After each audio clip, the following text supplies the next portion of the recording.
В ефірі новини, у студії Олександр Білов. Вітаю. Сьогодні у випуску дивіться.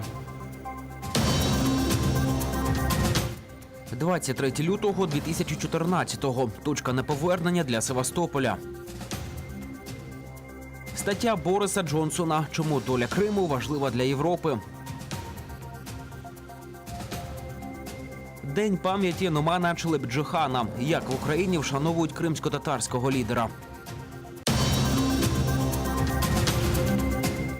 Слідчий комітет Росії відмовився порушувати кримінальні справи за фактом смерті ветерана кримсько-татарського руху Веджея Кашка. Про це за результатами незалежного розслідування обставин загибелі кримчанки повідомив російський адвокат Микола Полозов. За його словами, відмова в порушенні кримінальної справи за статтею «Умисне вбивство» слідком мотивував нібито відсутністю події злочину. Другу справу щодо 4 співробітників кримського МВС за статтею «Перевищення посадових повноважень» із заподіянням тяжких наслідків відмовилися порушувати через відсутність у їхніх діях складу злочину. В любом случае, каких-то быстрых результатов ждать не стоит. Совершенно очевидно, что государственная система России будет отчаянно сопротивляться, будет стараться покрыть незаконные действия всех своих силовиков, но это нас не остановит. Мы в любом случае будем добиваться справедливости. И если действительно будет установлено, что кто-то из российских полицейских действительно имеет отношение к причинению смерти Веджея Кашка, то мы будем добиваться того, чтобы он или эти люди оказались на скамье подсудимых. У минулому році, 23 листопада, в окупованому Сімферополі російські силовики затримали групу кримських татар. Їх звинуватили у вимаганні грошей у громадянина Туреччини. Під час затримання ветерану кримсько-татарського національного руху Веджея Кашка стало зле. Пізніше стало відомо, що жінка померла. Їй було 83 роки. У цей день 4 роки тому ФСБ використовувала російського бізнесмена Олексія Чалого для захоплення влади в Севастополі через вибори так званого народного мера. Для міста це стало точкою неповернення, яка вплинула на захоплення Верховної Ради Криму та окупацію півострова. Олексій Чалий – одна з центральних фігур російської весни 2014 року. В історію він увійшов як народний мер Севастополя і як той, хто приходить до президента в Кремль у светрі. 23 лютого 2014 року міськрада зібралася на позачергове засідання. Депутати проголосували за проведення загальноміського референдуму і законне обрання мера Севастополя. А це вже площа Нахімова. Депутати прийшли поговорити з народом, але на площу прийшли працівники компанії Чалого – Таврида Електрик, російські військові пенсіонери, а також мрійники з гаслами «Росія, ми покинуті, візьми нас назад». Спецоперація ФСБ почалася. Голова держадміністрації Володимир Яцуба закликав не йти на поводу у провокаторів. Севастополь – самый спокойный город на Украине.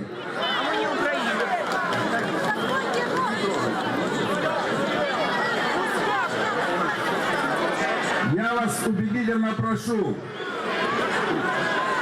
провокаторов всегда было много. Город Севастополь единый. Не делитесь на политические партии, не делитесь по национальностям, не делитесь, кто откуда приехал. Потому что если мы начнем делиться, это плохо кончится и прольется кровь. Запомните, что я сказал. Нельзя разделить Севастополь і Україну. Дальше життя покаже, як буде. Тим часом в місті проходив ще один мітинг. Севастопольці зібралися вшанувати пам'ять Номана Челебіджихана і заявити про свою проукраїнську позицію. Першим муфтієм за право жити за законами предків, за право сповідувати іслам, ось за що вбили провідника кримсько-татарського народу. Хто вбивці? Не держава, без вироку суду, банда або червона короста. Наступного дня прихильники Чалого взяли в облогу міськраду і змусили депутатів проголосувати за посаду для обраного натовпом народного мера Олексія Чалого. Через день керівництво держадміністрації під натиском самооборонівців покинули будівлю. Олексій Чалий захопив владу в Севастополі. Перед лицом реальной угрозы принято решение о создании антитеррористического центра, объединяющего и координирующего деятельность отрядов самообороны.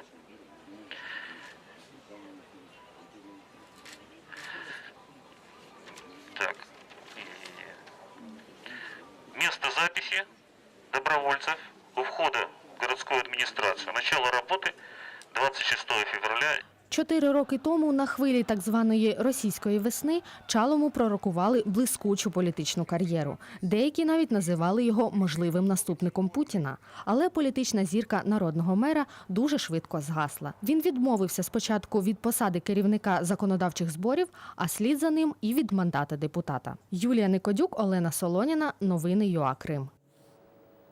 Всі держави світу повинні зважено і рішуче виступити проти Росії. Про це у своїй статті, присвяченій 4-й річниці анексії Криму, пише міністр закордонних справ Великобританії Борис Джонсон. На його думку, санкції, введені проти Росії за анексію півострова, повинні діяти доти, доки регіон залишатиметься під контролем Кремля. Крім того, вважає, що необхідно вводити і сильніші обмеження, аж до виконання мінських домовленостей. Ці кроки, пише Джонсон, повинні продемонструвати, що жодна країна, незалежно від її розміру, не може, цитую, розчленити свого сусіда і порушити міжнародне право без наслідків для себе.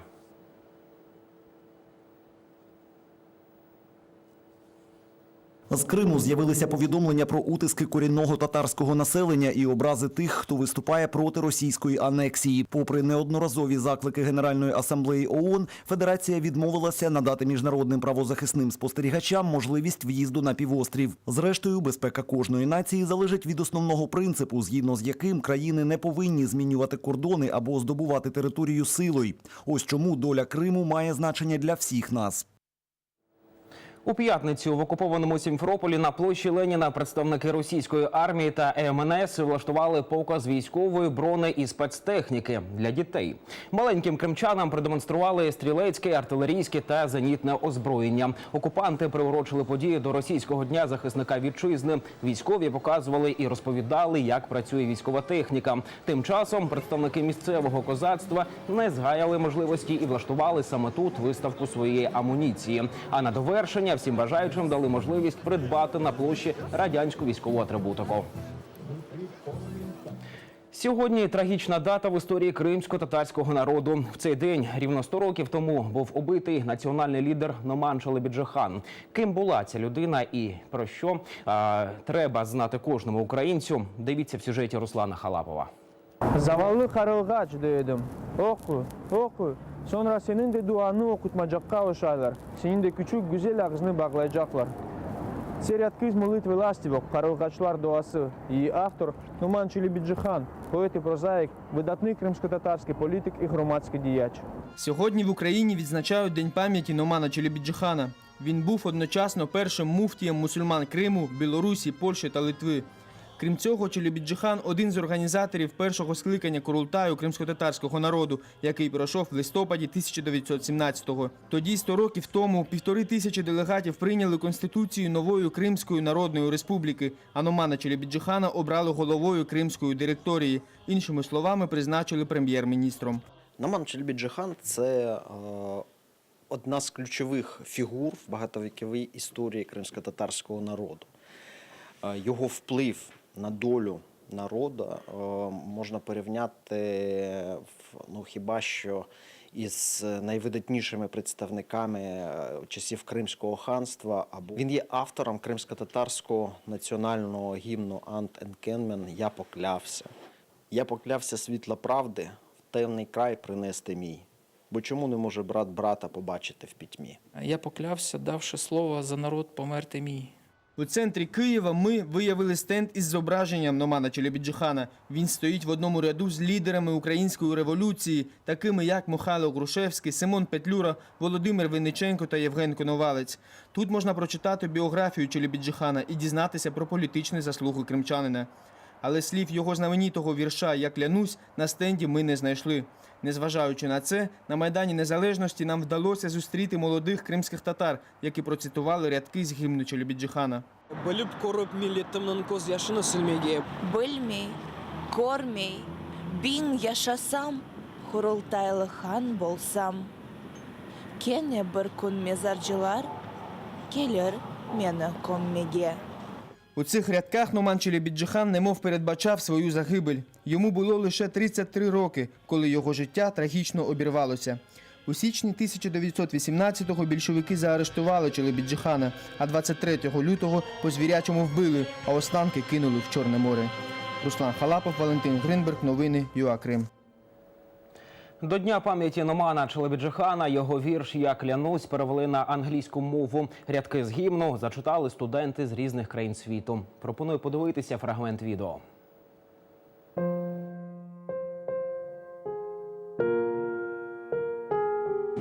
I gave my word. I would give my life just for my people's sake. Since I can't wipe away their tears, no sense my life can make. Even if I were a wealthy hand who lived a life of 1,000 years. The day will come to pay their price without any fear. I swear to heal my nation greed. We rot alive and in decay we live. If I come here to Spain and let it go, my heart will freeze in my chest just like a piece of stone. Тим часом у Києві в офісі громадського об'єднання «Солідарна молодь» у ці хвилини триває вечір пам'яті Номана Челебіджихана. Там працює кореспондент ЮА Крим Енан Булатов. Енано, вітаю. Розкажи, як проходить захід і кого з гостей тобі вже вдалося зустріти?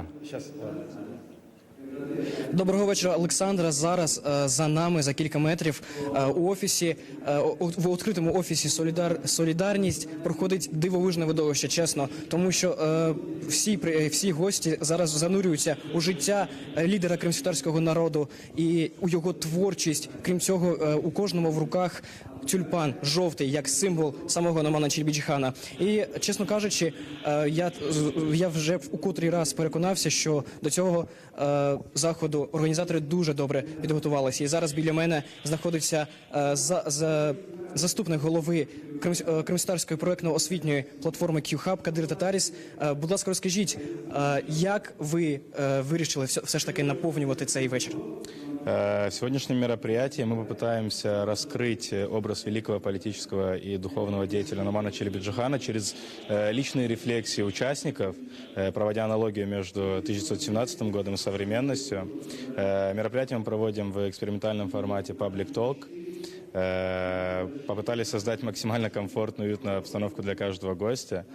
Также попытаемся передать чувство целого народа в прошлом, настоящее чувство целого народа. И хотелось бы донести до каждого гостя и вообще для всех, кто будет смотреть, что, несмотря на то, что Номан Челебиджихан был зверски убит, на сегодняшний день и всегда он продолжает жить в каждом из нас, в наших поступках, в наших мыслях, в наших действиях.